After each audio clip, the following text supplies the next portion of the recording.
Sri Matri Namaha. Welcome to the divine session of Sri Kanakadhara Stotram. So, in this series of videos, you're going to learn to chant Kanakadhara Stotram with correct pronunciation. So, what is Kanakadhara Stotram? So, this particular Stotram is given by Adi Shankaracharya.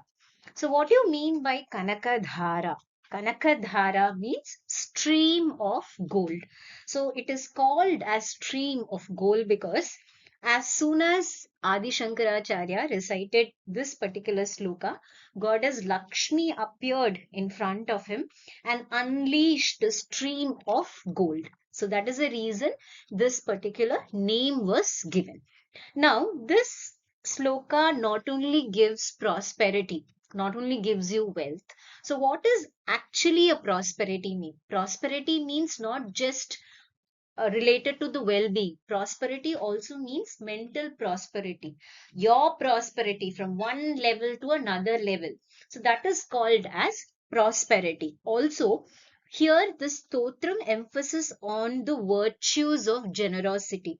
See, when this particular sloka was before it was recited, the reason why Adi Shankaracharya recited it was, as you all know, that he went to one particular house for Bhiksha, where it was a very, very small hut where they had nothing. But that lady there, whatever she had, one small gooseberry she had, which she offered, which you call as Nellikai in Tamil. So she offered that gooseberry, and Adi Shankaracharya was so happy and pleased that he started reciting this Kanakadhara Stotram and asked goddess Lakshmi to give them wealth. So, there is what is there in this story is there is something which you learn from the story is no matter whichever level you are in life, when you are very empathetic, when you have that virtue of generosity in you, it will open the ways, the doors for the divine blessing.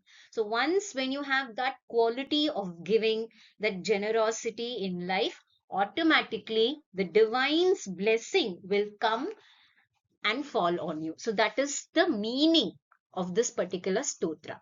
So now we will see the slokas.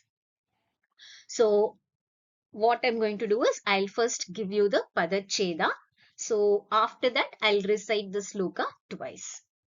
Shri Kanaka Dhara Stotram. So, dha here is supposed to be a Mahaprana.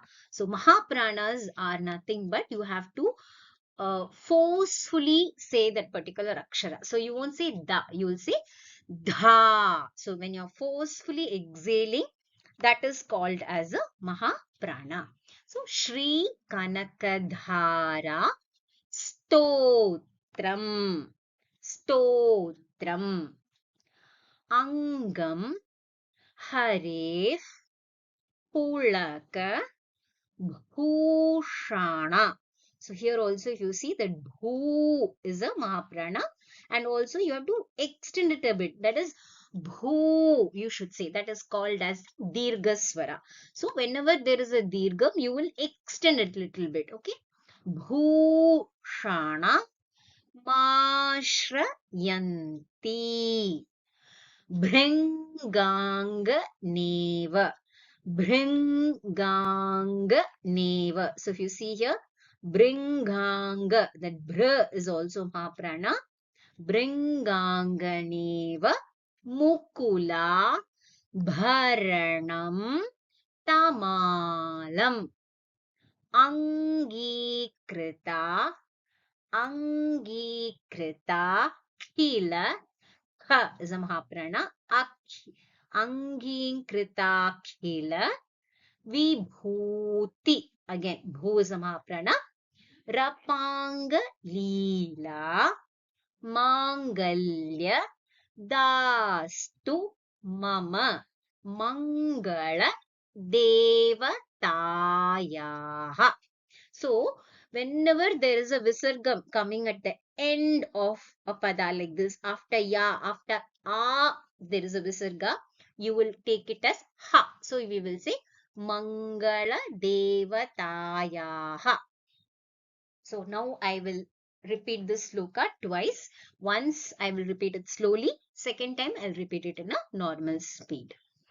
Angam Hare Pulakabhushanamashrayanti Bhringanganev Mukula Bharanam Tamalam Angikritakkhila Vibhutirapangaleela Mangalyadastu mama mangala devatayaha Angam Harif Pulakabhushanamashrayanti Bhringanganeva Mukulabharanam Tamalam Angikritakkhila Vibhutirapangaleela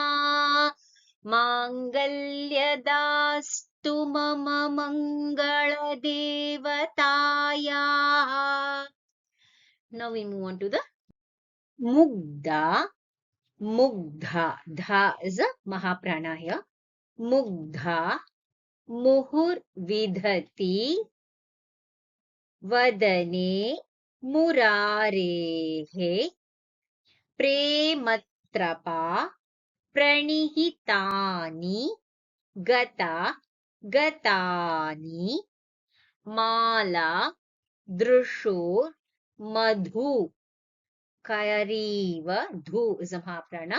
Madhu kariva, mahotpaleya, same shriyam, dishatu, sagara, sambhavayaha. So, bha is a mahaprana.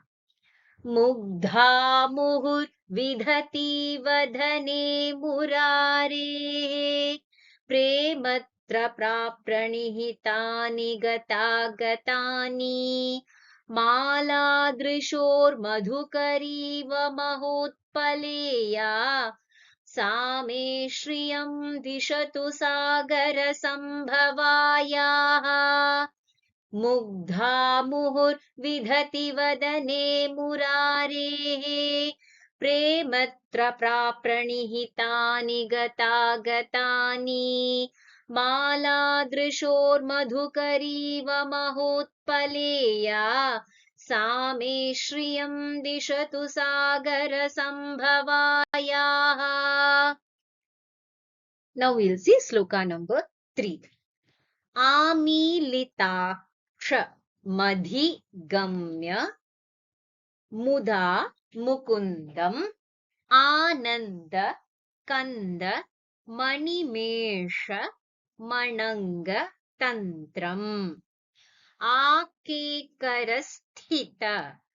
Tha is a mahaprana. Sthita Kani Nikapakshmanitram Bhutyai. Bhu is a mahaprana. Bhutyai Bhaven mama. Bha is a mahaprana.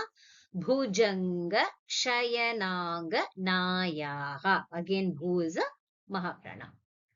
Amilitakshamadhigamya muda mukundam Anandakandamanimeshamanangatantram Akekarasthitakaninikapakshmanetram Bhutyai bhaven mama bhujanga shayananganayaha Amilitakshamadhigamya muda mukundam Anandakandamanimeshamanangatantram Akekarasthitakaninikapakshmanetram Bhutyai bhaven mama bhujanga shayananganayaha.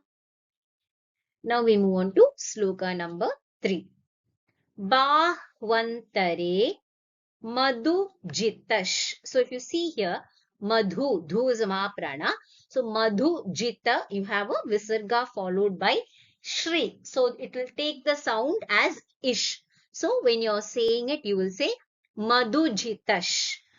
Shrita Kaustubhe. Again, bha is a Mahaprana.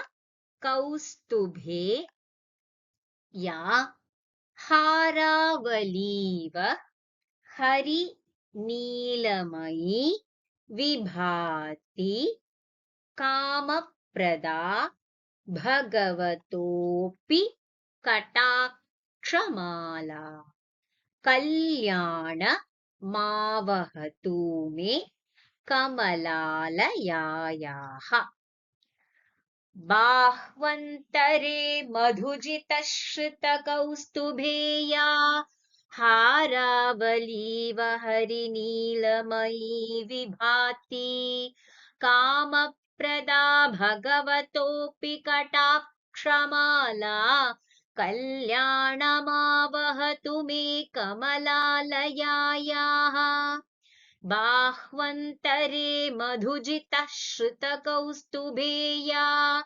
हारावलीव हरिनीलमयी विभाति कामप्रदा भगवतोऽपि कटाक्षमाला कल्याणमावहतु may कमलालयायाः. Now we move on to sloka number 5. Kalambudali Lalitoram-rasi Kalambudali Lalito-rasi Kaita Bharehe. Bha is a Mahaprana. Dharadhare Sfurati Ya Tati Danga Neva Matussamasta Jagatam Mahaniya Murtihi Bhadrani